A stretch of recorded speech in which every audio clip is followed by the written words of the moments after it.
Bismillahirrahmanirrahim.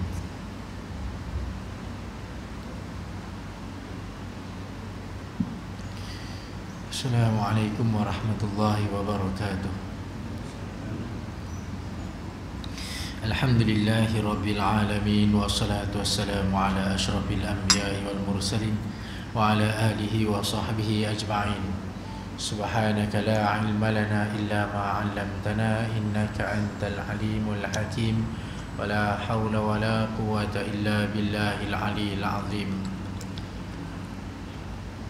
Rabbi shrah li sadri wa yassir li amri wahlul 'uqdatam min lisani yafqahu qawli. Amantu billahil wahidil ahadil haqq wahdahu la syarika lah wa kafartu bima siwah. Bismillahi wa subhanallahi walhamdulillahi wa la ilaha illallah wallahu akbar. Wala hawla wala quwwata illa billahil aliyyil azim. Azizil alim adada kulli harfin kutiba wa yuktabu abadan abidin wa dahrad dahirin amma ba'd. Yang dihormati Tuan Pengerusi Surau Al-Jauhar, Tuan-tuan Imam, Tuan-tuan Bilal, Tuan-tuan para ahli jawatan kuasa surau, Tuan-tuan Haji, Tuan-tuan Hajah, para ustaz, hadirin dan hadirat yang rahmat Allah sekalian. Alhamdulillah, bersyukur kita kehadrat Allah Subhanahu wa taala dengan limpah dan kurnia dapat kita sama-sama menaikkan salat berjemaah. Dan seterusnya jangan lupa untuk kita niat beriktikaf di rumah Allah yang mulia ini. Dan seterusnya kita sama-sama mengutip mutiara-mutiara ilmu yang Allah Subhanahu wa taala perintahkan agar kita tuntut. Mudah-mudahan dengan ilmu yang kita tuntut ini dapat meneruskan perjalanan kita menuju kepada Allah Subhanahu wa taala. Dan seterusnya apabila kita dipindahkan ke alam barzakh, nanti ilmu ini akan melindungi diri kita. Dan kemudian apabila kita dibangkitkan pada hari kiamat, ilmu ini akan berhujah di hadapan Allah Subhanahu wa taala. Lalu dia akan memberikan syafaat ke atas orang-orang yang mengamalkannya, insya-Allah. Hadirin yang dirahmati Allah sekalian, insya-Allah kita sambung kuliah kita dalam kitab Jawhar Mawhubah Munabihatil Qulub. Kita telah sampai pada muka surat yang ke-12, iaitu pada baris yang bawah sekali. Dan hendaklah bagi orang yang menuntut ilmu itu, qala al-musannif wa nafa'na bihi fi 'ulumihi fi darain amin. Dan hendaklah bagi orang yang menuntut ilmu itu, memeliharakan segala adabnya, kerana tiada mencapai akan ilmu dan tiada manfaat dengan dia, dan tiada barakah padanya melainkan dengan adab.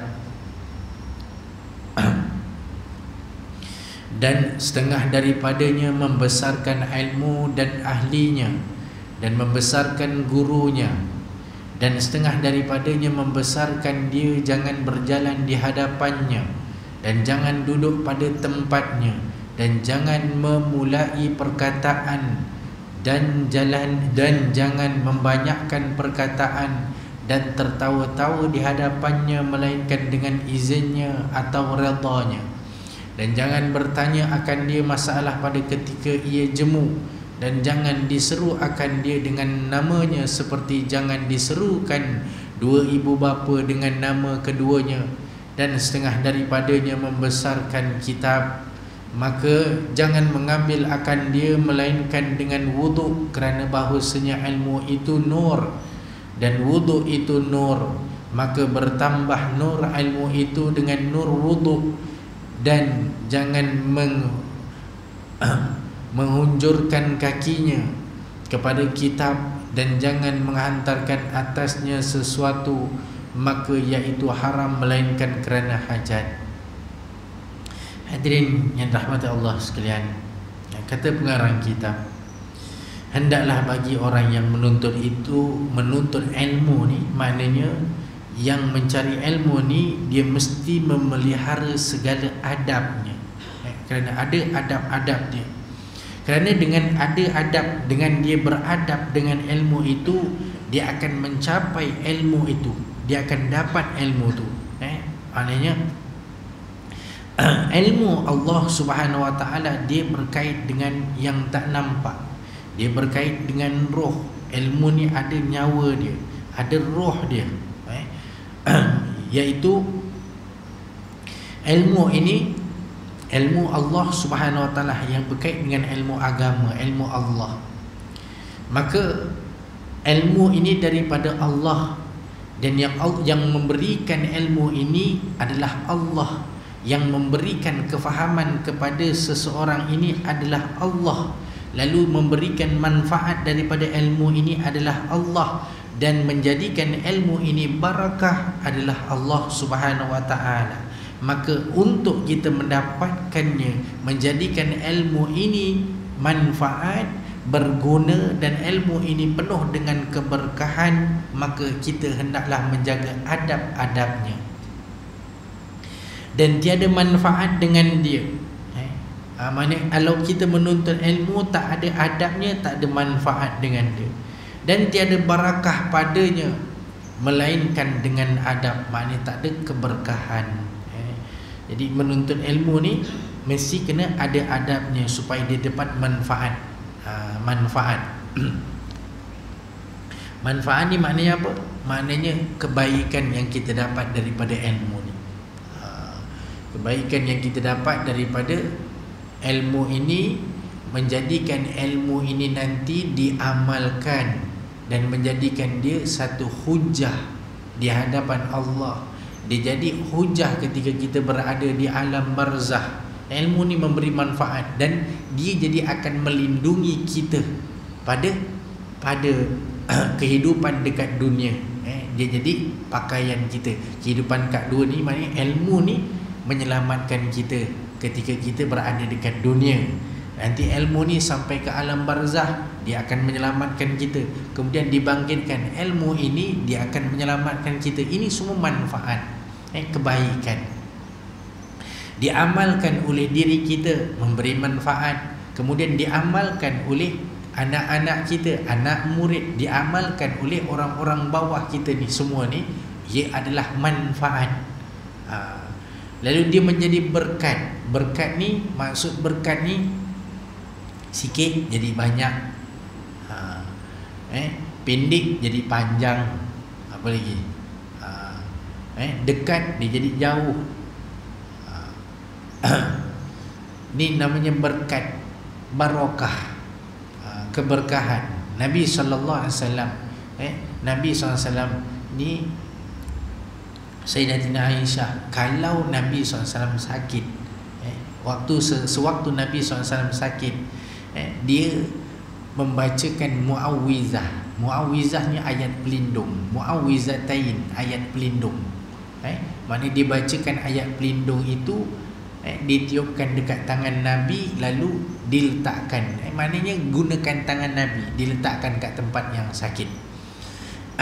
Kerana apa? Bila ditanya kerana apa? Kerana tangan Nabi ini penuh dengan barakah. Sebab Nabi, tangan dia pegang kambing yang kering, kurus kering, tulang sahaja, dah tua bangka kambingnya, tak ada daging, tak ada susu. Bila dia pegang je kambing tersebut, dia perah je susunya keluar banyak. Ingat kisah ni. Kisah apa? Kisah Nabi SAW jumpa dengan Ummu Ma'bad. Ummu Ma'bad ni satu orang kampung, orang Badui. Nabi SAW melalui jalan kampung-kampung pedalaman nak pergi ke Madinah waktu hijrah. Nabi SAW hijrah ikut jalan yang dalam-dalam supaya tak ditemui oleh orang yang mencari Nabi SAW, yang memburu Nabi SAW. Jadi Nabi ikut jalan dalam, habis makanan, singgah di tepi jalan, ada satu kemah tu yang duduk orang tua. Sayyidina Abu Bakar terus bertanya kepada orang tua ni, siapakah kamu? Dia pun mengatakan, aku Ummu Ma'bad. Nama dia Ummu Ma'bad. Ada tak kamu makanan sedikit untuk aku minum, untuk aku makan? Ada tak minuman, ada tak susu untuk aku minum? Kata Ummu Ma'bad, kalau aku ada, tak perlu kamu tanya. Kerana kamu adalah tetamu, pasti aku akan sediakan. Ni orang kampung. Hebat kalau orang kampung ni, nampak orang luar sahaja dia terus sediakan, sebab dia tahu ini tetamu. Tetamu memberikan rezeki untuk dia. Jadi dia sediakan. Kalau kita ada orang datang rumah je, kita terus tutup, langsing-langsing tutup. Betul tak? Tapi ni orang-orang kampung. Ummu Ma'bad bila ditanya, dia kata, kalau aku ada, aku dah bagi dah. Tapi tak ada, aku miskin, tak ada apa-apa. Nabi SAW nampak seekor kambing. Nabi kata, adakah itu kambing kamu, wahai Ummu Ma'bad? Dia kata, iya, itu kambingku. Tetapi dia dah tua bangka, dah tak memberikan apa-apa hasil. Dagingnya tak ada, tinggal tulang sahaja, susu pun tak ada. Nabi SAW mengatakan, boleh tak izinkan untuk aku menyentuh dia, memegang dia, tangan Nabi SAW. Ummu Ma'bad kata silakan. Nabi SAW pun mengambil kambing tersebut, terus diperah susunya, keluar susu banyak. Kata Nabi SAW, wahai Ummu Ma'bad, ambil, minumlah, minum sepuas hati. Tiga-tiga ni Nabi SAW, Sayyidina Abu Bakar dan Ummu Ma'bad minum dengan sekenyang-kenyangnya. Daripada tak ada terus jadi, bila diperah je jadi banyak. Mereka bertiga minum sampai sepuas-puas hati, sampai kenyang, betul-betul kenyang. Kemudian kata Nabi SAW, wahai Ummu Ma'bad, ada tak bekas-bekas? Jadi Ummu Ma'bad keluarkan bekas-bekas, cawan lah, pinggan, mangkuk semua, kuali, periuk semua dikeluarkan, diperahkan, dimasukkan, sampai semuanya penuh. Nabi SAW kata, baiklah, aku nak teruskan perjalanan. Kata Nabi SAW, saya nak meneruskan perjalanan menuju ke Madinah. Lalu Nabi SAW teruskan perjalanan. Tak lama kemudian Ummu Ma'bad ini suaminya pulang, Abu Ma'bad. Abu Ma'bad pulang, dia tengok terkejut. Hai, ini turun hujan susu ke? Banyaknya susu, sana sini susu. Dia kata, banyaknya susu. Daripada mana datang susu ni? Ummu Ma'bad ceritakan. Apa yang diceritakan ini jadi hadis. Sebab Ummu Ma'bad dikatakan bahawa Ummu Ma'bad ni nanti dia memeluk agama Islam. Dia jadi perkataan-perkataan yang jadi hadis, nak menceritakan tentang bentuk fizikal Nabi SAW. Dia mengatakan, sesungguhnya aku telah didatangi oleh lelaki yang orangnya itu apabila dia berkata-kata, perkataannya itu sungguh jelas. Orang yang apabila dia menyentuh sesuatu, tangannya penuh dengan barakah. Orangnya itu rupanya yang begitu indah, badannya yang sasa, yang tinggi dan sasa. Kemudian dia mempunyai kelopak mata yang besar, putih, matanya itu seperti cermin. Kalau aku berdiri di hadapannya, matanya itu menjadi cermin, nampak. Putih matanya itu seputih-putihnya, dan hitamnya itu hitam sehitam-hitamnya. Keningnya seperti busur panah, bulunya yang lebat, kemudian hidungnya yang mancung dan tajam, pipinya putih-putih kemerah-merahan, mulutnya yang cantik sesuai dengan wajahnya, rambutnya yang hitam, dan kemudian yang panjang sampai ke bahu. Dia menceritakan, ceritakan satu demi satu berkenaan dengan orang yang ditemuinya. Pasti orang ini mempunyai kelebihan yang tersendiri, yang Allah kurniakan kepada dia. Ini kisah Ummu Ma'bad. Dia menceritakan, Nabi SAW tangannya barakah. Jadi daripada sikit susu dia tu, dah tua kambing ni, sikit dia jadi banyak. Ni namanya barakah. Begitulah kalau kita ni, ilmu kita dapat sikit tapi manfaatnya banyak, itu namanya barakah. Tapi ada orang yang belajar, ilmunya tinggi, banyak negara dia pergi, tapi macam tak ada ilmu, tu tak ada keberkahan, tak ada manfaat. Maka seseorang yang ilmunya itu bermanfaat dan penuh dengan barakah, itu maknanya dia menjaga adab-adab dengan ilmu. Sebab ilmu ni sesuatu yang tak nampak. Yang kat buku ni ditulis je, tetapi ilmu yang nak sampai memberikan manfaat, bila dia dapat, dia beramal dengan ilmu tersebut, digunakan ilmu oleh keturunan-keturunan manusia selepas itu. Ini namanya ilmu yang barakah. Berkat ya. Kita Melayu pun guna nama berkat juga. Benda berkat. Sekejap lagi lah lepas isyak kita dapat berkat. Betul tak? Alhamdulillah kan. Tiap-tiap kali pergi sini mesti dapat bawa balik berkat. Lapor kan? Balik rumah dapat berkat. Saya kat kampung panggilnya cikgu bontrak.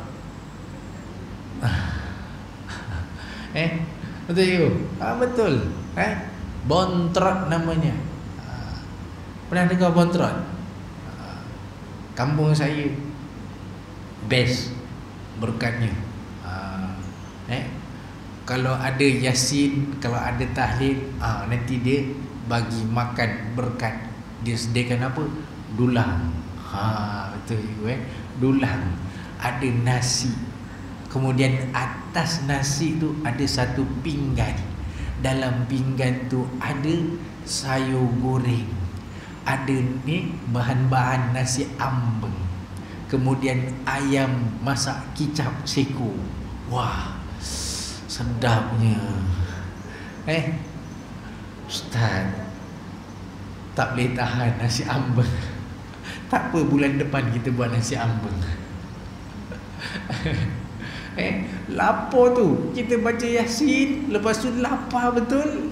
Tengah-tengah lapar tu, habis doa saja dia terus bagi, suruh kita makan. Orang bandar dia tak tahu, dia datang terus nak ngap aja. Orang kampung kata apa?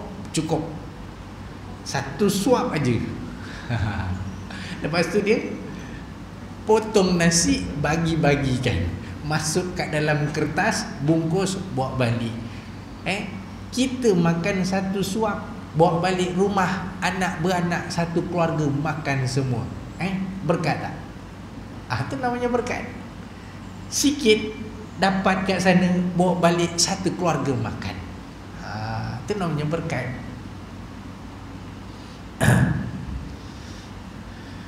Okey, baiklah. Setengah daripadanya membesarkan ilmu dan ahlinya. Jadi setengah daripadanya maknanya ialah antaranya. Antaranya yang pertama dia nak mengatakan ialah membesarkan ilmu, maknanya memuliakan ilmu tu. Ilmu tu dimuliakan dan ahlinya. Siapa ahlinya? Maknanya ahli ilmu. Siapa guru-gurunya?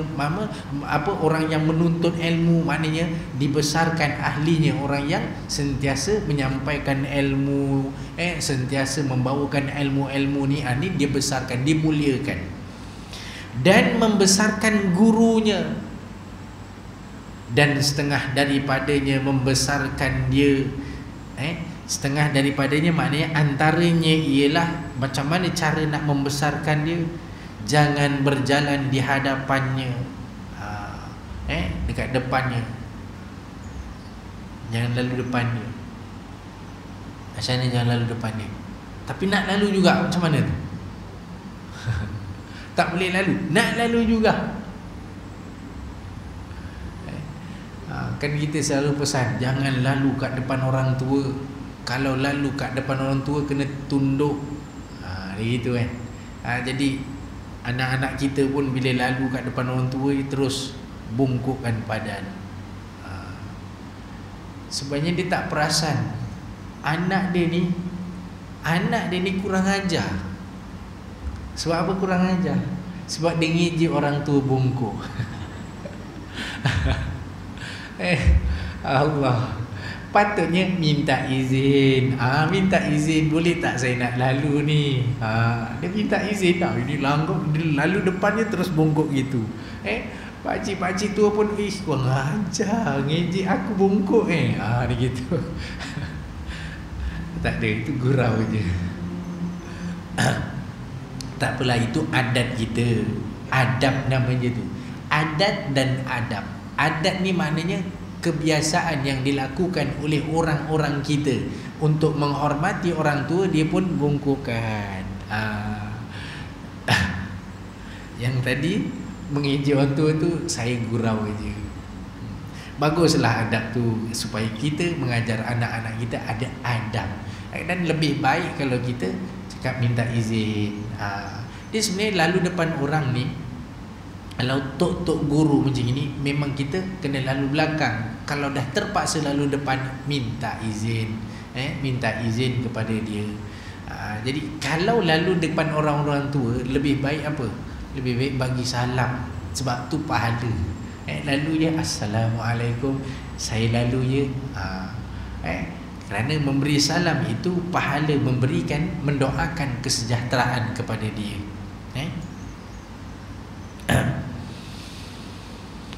Dan jangan duduk pada tempatnya. Macam orang yang menuntut ilmu, dia ada tempat dia sendiri. Mana tempat dia belajar, mana tempat guru dia. Jadi orang, anak-anak murid ataupun penuntut ilmu yang beradab, dia tak boleh duduk kat tempat guru dia. Dan jangan memulai perkataan bila berbual ataupun bercakap dengan gurunya, jangan memulai. Maknanya kat sini jangan mendahului perkataan dia. Jangan membanyakkan perkataan. Jangan banyak cakap depan guru. Itu adab. Dan tertawa-tawa di hadapannya. Ketawa terbahak-bahak depan gurunya, depan para alim ulama. Melainkan dengan izinnya. Ni dengan izinnya. Lalu izin. Nak bercakap, boleh saya bercakap, minta izin. Boleh saya ketawa, minta izin. Atau redanya. Redanya maknanya atau redha, dibolehkan. Dan jangan bertanya akan dia masalah pada ketika ia jemu. Maknanya mood dia tak bagus, moodnya tak baik, jangan bertanya kepada dia. Dan jangan diseru akan dia dengan namanya, seperti jangan diseru akan dua ibu bapanya. Diseru maknanya jangan panggil, jangan panggil dengan namanya. Nama dia Osman, kita sepatutnya panggil siapa nama tok gurunya. Ya, Cikgu Osman. Ya, guruku Osman. Kena ada namanya. Oi Osman. Tu tak boleh. Sebagaimana kat sini kata, sebagaimana jangan diseru akan dua ibu bapanya. Sebagaimana mak bapak ni kita tak boleh panggil nama dia. Tak boleh panggil nama, mesti hendaklah memanggil dengan panggilan ayah, bapa, abah.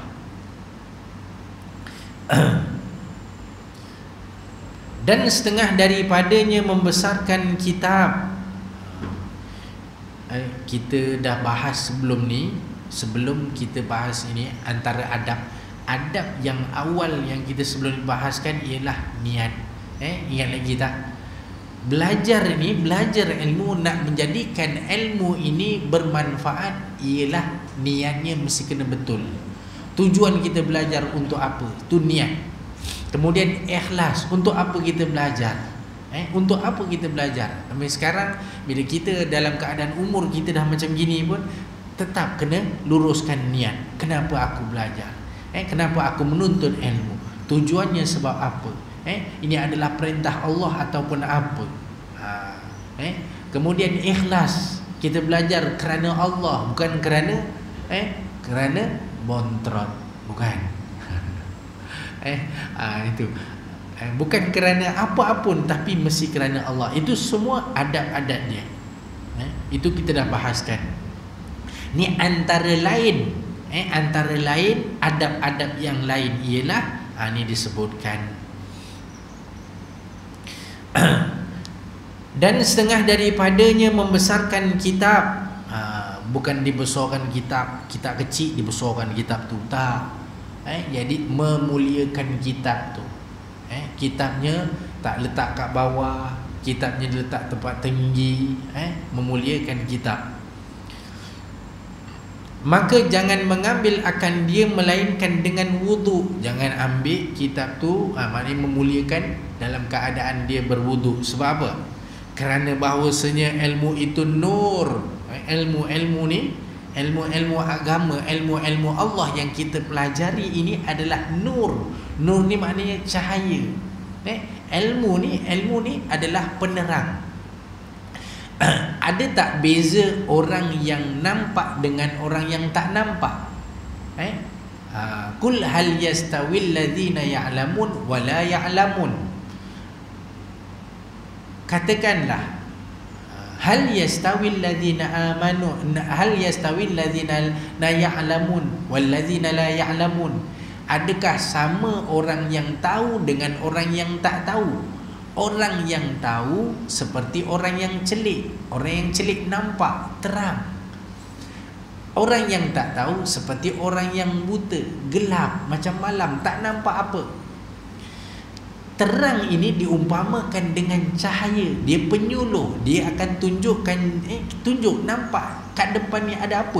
Kat depan ni ada tiang, kita boleh belok kanan, belok kiri. Jadi kita tak terantuk, tak benjol kepala kita, selamat kita. Betul tak? Kita nampak jalannya. Begitulah ilmu, dia dikatakan terang. Terang dan dia menunjukkan jalan yang sebenar.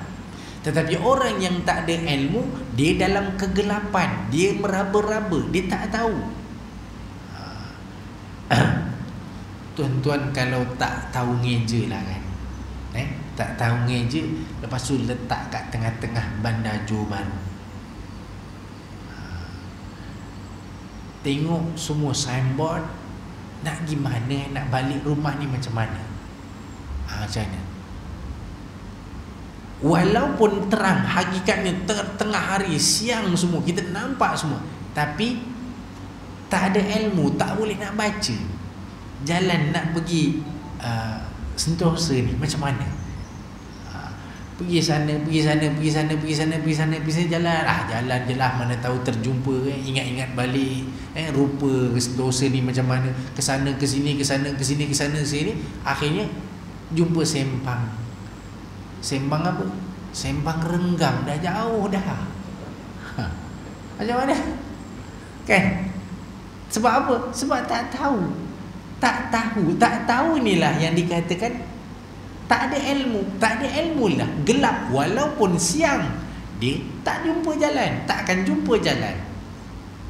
Itu ilmu inilah yang akan tunjukkan jalan, yang akan berikan kepada kita panduan.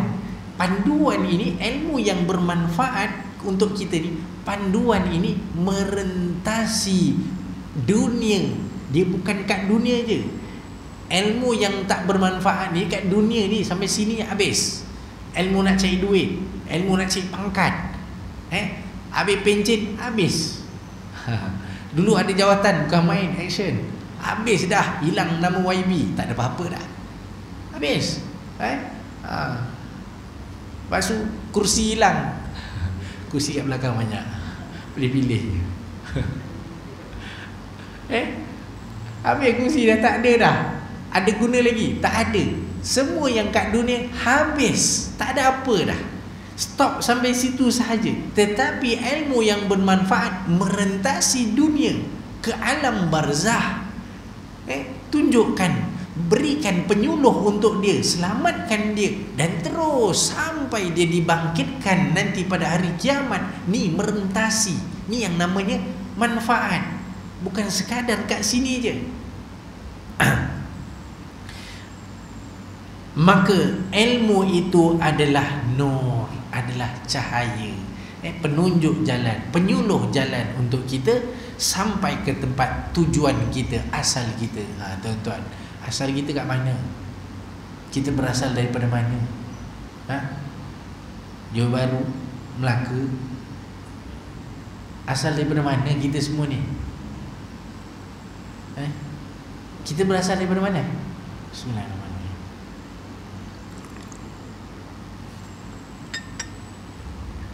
Tak ada jawapan. Asal daripada mana? Tanah. Lepas tu nak balik, pergi tanah balik. Lepas tu habis gitu je. Alah, macam cacing je. Kita asal daripada syurga. Syurga, asal kita daripada syurga. Kita nak balik pergi syurga balik ni. Memang kita daripada tanah dibuat daripada tanah, tempat asal kita adalah syurga. Kita ni nak balik ke syurga, nak patah balik. Jadi tahu tak signboard nak pergi syurga? Tanyalah orang, bang, tahu tak saya nak balik rumah saya? Mana rumah awak? Syurga. Ada tak signboardnya? Dia ketuk kepala kita. Kena ada apa? Memang kita nak balik ke syurga dengan apa? Dengan ilmu. Ilmu yang bagaimana? Ilmu yang bermanfaat, yang menunjukkan jalan kita sampai ke syurga balik. Satu-satunya ilmu yang bermanfaat adalah semuanya adalah daripada Rasulullah, daripada daripada penunjuk daripada Rasulullah. Panduan kita, buku kita Al-Quran panduannya, dan yang menunjuk modelnya adalah Nabi sallallahu alaihi wasallam. Ditunjukkan cara-caranya sampai nanti bertemu kita di tempat asal kita balik. Ni namanya penunjuk. Maka nur,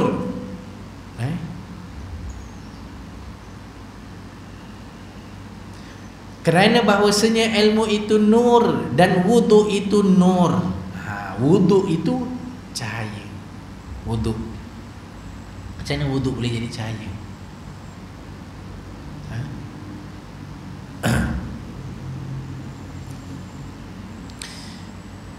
Kita kan berwuduk selalu kan. Wuduk ni untuk apa tujuannya?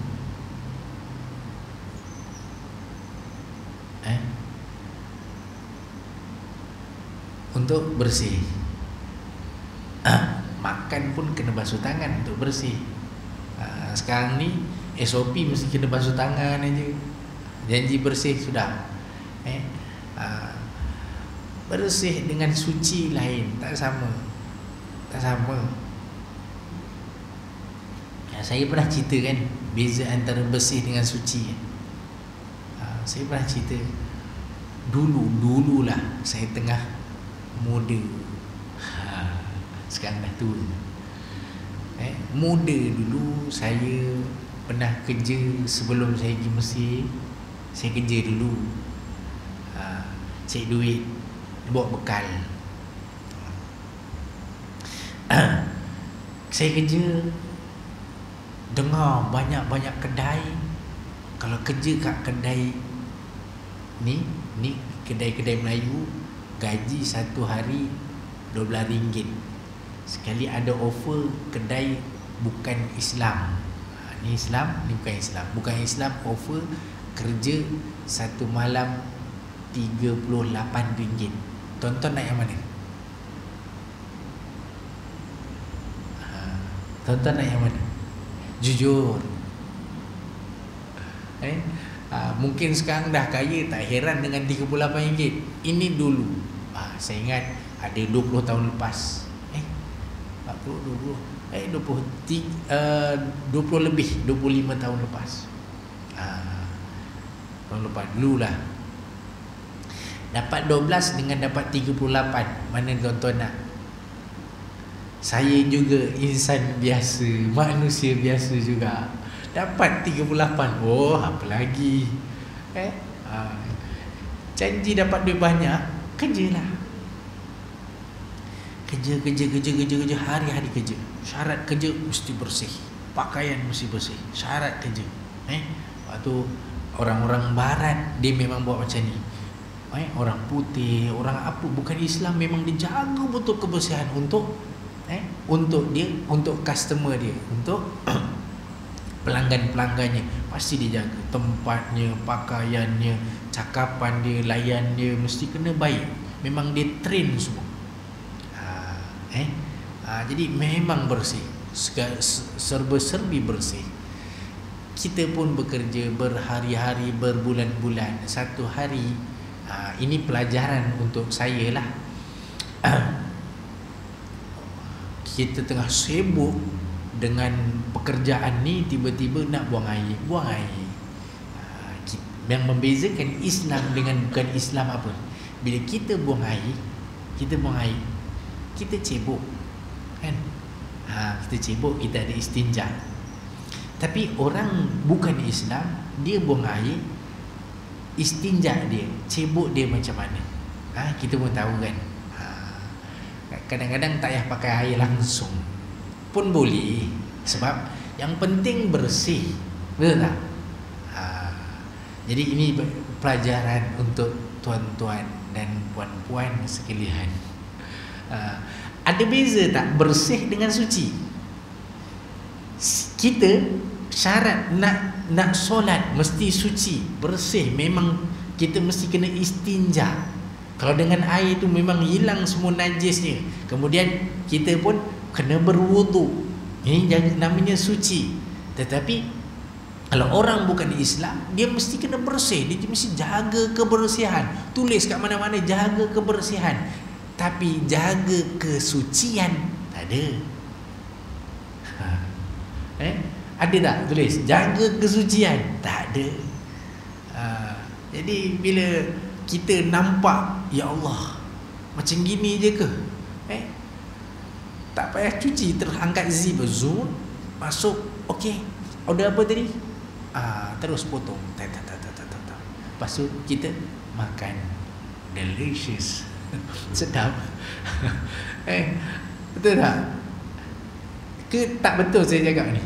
Betul kan? Kita orang Islam, kehebatan kita orang Islam ni sebab apa? Ada apa? Taharah. Ada wuduk, bersih.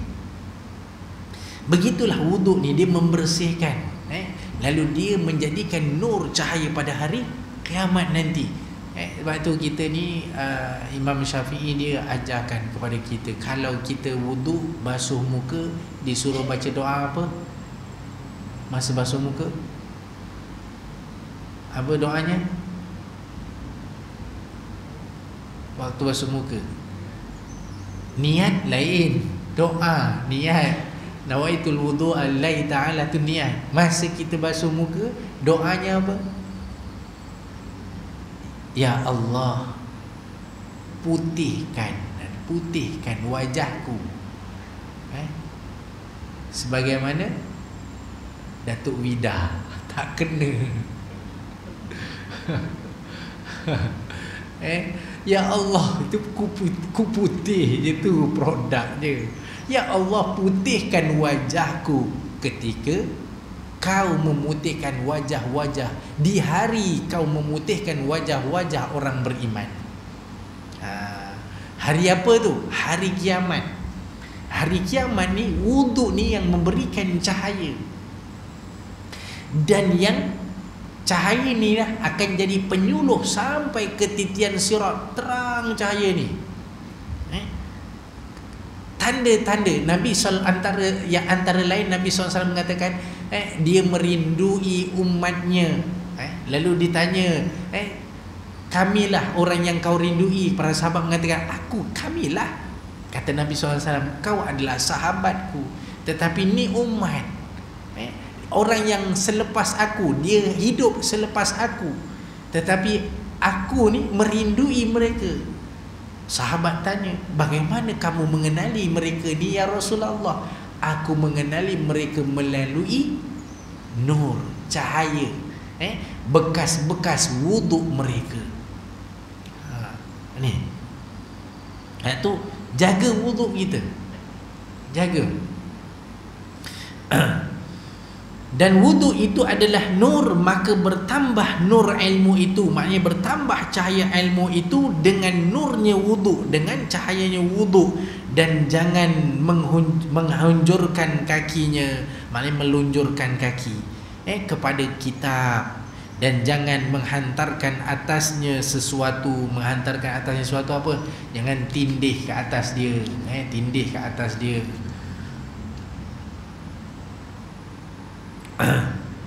Maka iaitu haram melainkan kerana hajat. Tak boleh. Haram ni maknanya tak boleh. Tak boleh untuk menjadikan ilmu ini cahaya. Tak boleh dia diletakkan sesuatu ke atas dia. Ambil ni, letakkan sesuatu atas dia. Letakkan apa? Letakkan buntut. Buat alas buntut. Habis. Tak ada manfaat kat situ. Haram melainkan kerana hajat, kecuali ada hajat, maknanya hajat yang benar-benar hajat. Dan setengah daripada membesarkan ilmu itu membesarkan taulannya yang bersekutu pada menuntut ilmu, dan memelihara daripada perangai, maknanya membesarkan taulannya yang bersekutu dengan ilmu. Apa yang bersekutu dengan ilmu ni? Membesarkan taulannya yang bersekutu pada menuntut ilmu. Maknanya ni kawan-kawan, orang-orang yang soleh dan solehah ni, dalam kita sama-sama menuntut ilmu, kita kena hormati mereka, kita kena jaga, membesarkan yang bersekutu pada menuntut ilmu ni. Tu lagi kita kena jaga pakaian kita, kita kena jaga pakaian dalam dan pakaian luar. Pakaian dalam ni apa? Bukan singlet, pakaian rohani.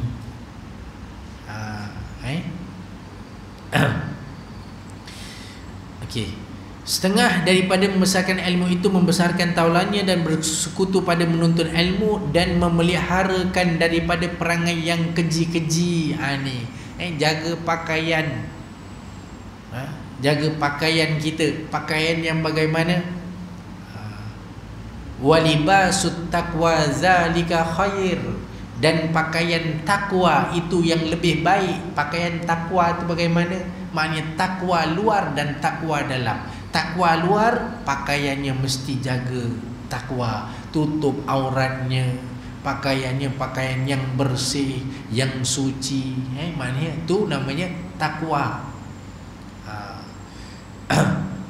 Dan dalam, pakaian dalam apa dia? Akhlak dia. Akhlak dia mesti akhlak yang terbaik, yang terpuji. Kerana ilmu ni adalah daripada ajaran yang sebenar. Guru kita ni siapa? Tok guru kita yang sebenar ni siapa? Tok guru kita yang sebenar, siapa tok guru ni? Rasulullah. Ni semua ilmu daripada Rasulullah. Jadi ilmu yang sebenar adalah daripada Rasulullah. Rasulullah bagaimana pakaian luar dia, pakaian dalam dia. Sentiasa dia bersih. Dia mesti smart aja, sentiasa smart. Dia jaga smart dia, dia jaga kebersihan dia. Dia punya sikat mesti ada kat poket. Dia punya kayu sugi ada kat poket. Minyak wanginya mesti ada. Luaran dia jaga, yang dalaman akhlak dia bagaimana?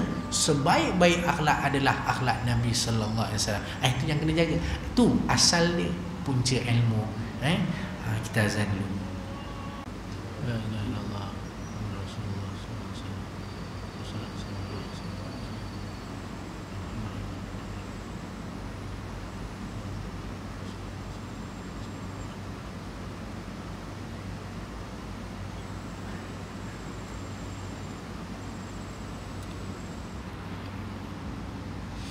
Hadirin dan hadirat rahmati Allah sekalian, kita sambung lagi sikit. Dan memelihara akan daripada perangai yang keji-keji, dan menjauhkan dia kerana bahawasanya ia anjing maknawi. Macam mana ni dia kata? Anjing maknawi ni macam mana?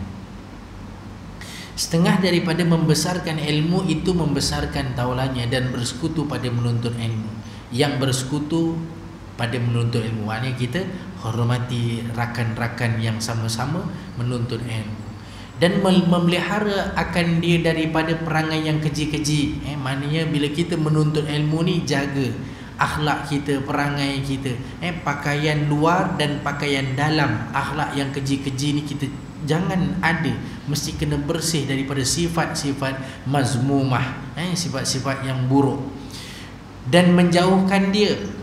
Maknanya jangan, perangainya jangan buruk, serta jauhkan daripada perangai tersebut, kerana bahawasanya ia anjing maknawi.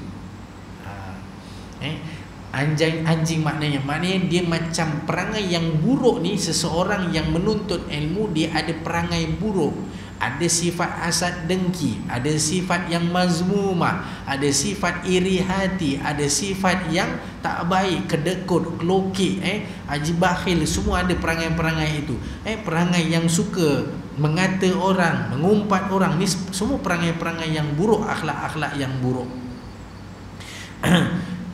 Dikatakan di sini, ia perangai akhlak yang buruk, yang keji-keji ini adalah anjing maknawi. Macam mana anjing maknawi? Dan kita faham anjing ni maknanya najis, kotor. Maknawi, maknanya secara makna lah. Dan sesungguhnya telah bersabda Nabi sallallahu alaihi wasallam, tiada masuk malaikat pada rumah yang ada padanya anjing. Maknanya kalau rumah itu kat dalam rumah itu ada anjing, malaikat tak masuk. Begitulah seseorang yang ada akhlak-akhlak yang buruk, akhlak yang keji, dia macam anjing maknawi, maknanya malaikat takkan masuk kat dalam diri dia. Maknanya ialah yang berserta dengan ilmu Allah ini adalah malaikat. Bagi kita lihat dalam hadis, Nabi SAW mengatakan wal malaikatu, dan malaikat-malaikat ini bila ada majlis ilmu, dia akan mengembangkan sayapnya, dia akan duduk bersama-sama dengan orang-orang yang menuntut ilmu, dan liridahu, di atas keredaan, redha, suka dengan orang-orang yang menuntut ilmu ni. Dia doakan, dia sentiasa bersama, dia menjadikan ilmu ini diredai oleh Allah Subhanahu Wa Taala masuk ke dalam tubuh kita. Tetapi apabila ada akhlak-akhlak yang kotor, maknanya dalaman yang kotor, sebab tu bersih dengan orang Melayu dikata apa kerana setitik nila rosak susu sebelanga, habis semua kerana setitik habis semua. Kerana perangai yang kotor, kerana sikap-sikap yang buruk ini menyebabkan habis. Kerana santan pulut binasa, kerana mulut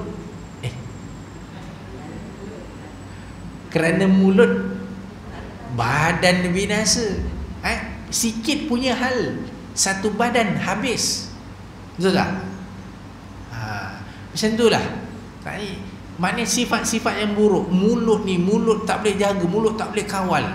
Dia cakap yang buruk-buruk, mengata orang, semua ni bila mengumpat ni memang tak berhenti, macam typewriter ataupun macam mesin gun, tak berhenti. Sampai ada seorang bertemu kepada Nabi SAW, ya Rasulullah, aku mempunyai seorang sahabat yang dia ni rajin beramal, malam dia bangun, siangnya dia berpuasa, cuma masalahnya apa? Dia tak boleh jaga lidah. Macam mana dia ya Rasulullah? Nabi SAW mengatakan tempatnya adalah neraka. Ni sikit punya hal, kerana mulut badan binasa, habis.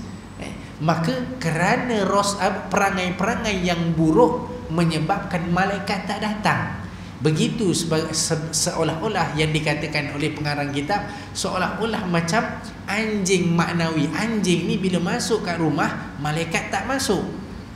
Maka akhlak-akhlak yang buruk, akhlak-akhlak yang kotor, dia seolah-olah macam anjing yang berada dalam badan. maka malaikat tak datang membersihkan ataupun malaikat tak memberikan doa untuk dia.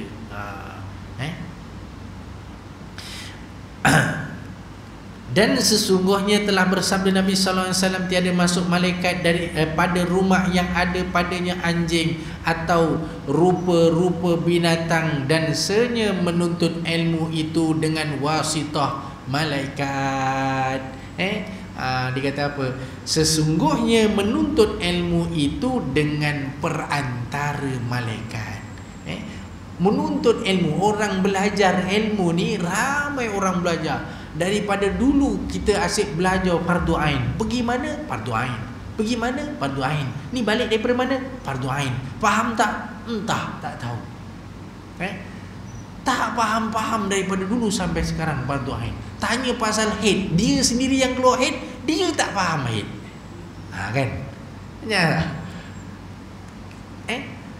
Sebenarnya yang memberikan kefahaman kepada kita ni siapa? Yang memberikan kefahaman adalah Allah Subhanahu Wa Taala. Orang boleh pandai je buat, pandai macam-macam boleh buat. Nak buat bangunan sampai setinggi sampai langit, orang boleh buat. Zaman dulu yang dikatakan Iramazatil Iman, penduduk Iram buat menara tinggi sampai langit, tinggi. Pandai tak pandai? Pandai. Tapi dia tak faham sampai Allah SWT binasakan mereka. Dia tak faham. Yang kita nak adalah kefahaman. Dan saya selalu dah ulang-ulang sebelum ni, saya kata banyak orang pandai, dia mandai-mandai. Tapi orang yang faham, dia taat, dia faham. Sebagaimana sahabat-sahabat Nabi SAW yang Nabi SAW menerangkan mengenai akidah, mereka beriman, mereka taat, sehingga menjadikan mereka ini dijamin masuk ke dalam syurga. Disebabkan apa? Faham. Orang faham dengan orang pandai tak sama. Macam tadi, bersih dengan suci sama tak? Tak sama. Wallahu a'lam bisawab. InsyaAllah kita akan sambung pada pertemuan yang akan datang. Wallahu a'lam. A'udzubillahi minasyaitonirrajim. Bismillahirrahmanirrahim. Alhamdulillahirabbil alamin wassalatu wassalamu ala asyrafil anbiya'i wal mursalin wa ala alihi wa sahbihi ajma'in. Allahumma inna abiduk banu abidik banu ima'ik rasina biyadik ma'adun fina hukmu adlun fina qada'un. Nas'aluka Allahumma bikulli ismin huwa lak sammaita bihi nafsak aw anzaltahu fi kitabika aw 'allamtahu ahadan min khalqik aw ista'tharta bihi fi 'ilmil ghaibi 'indak an taj'ala al-Qur'ana al-'azim rabi'a qulubina wa an taj'al hadithan nabi sallallahu alaihi wasallam rabi'a qulubina wa nur rasulina wa jala'a ahzanina wa zahaba humina wa humumina. Sallallahu ala sayyidina Muhammad wa ala alihi wa sahbihi wasallam. Walhamdulillahi rabbil alamin. Subhanakallahumma wa bihamdika asyhadu an la ilaha illa anta astaghfiruka wa atubu ilaik. Bismillahirrahmanirrahim. Wal 'asri innal insana lafi khusr illa alladzina amanu wa 'amilus solihat wa tawassaw bil haqq wa tawassaw bis sabr. Assalamualaikum warahmatullahi wabarakatuh.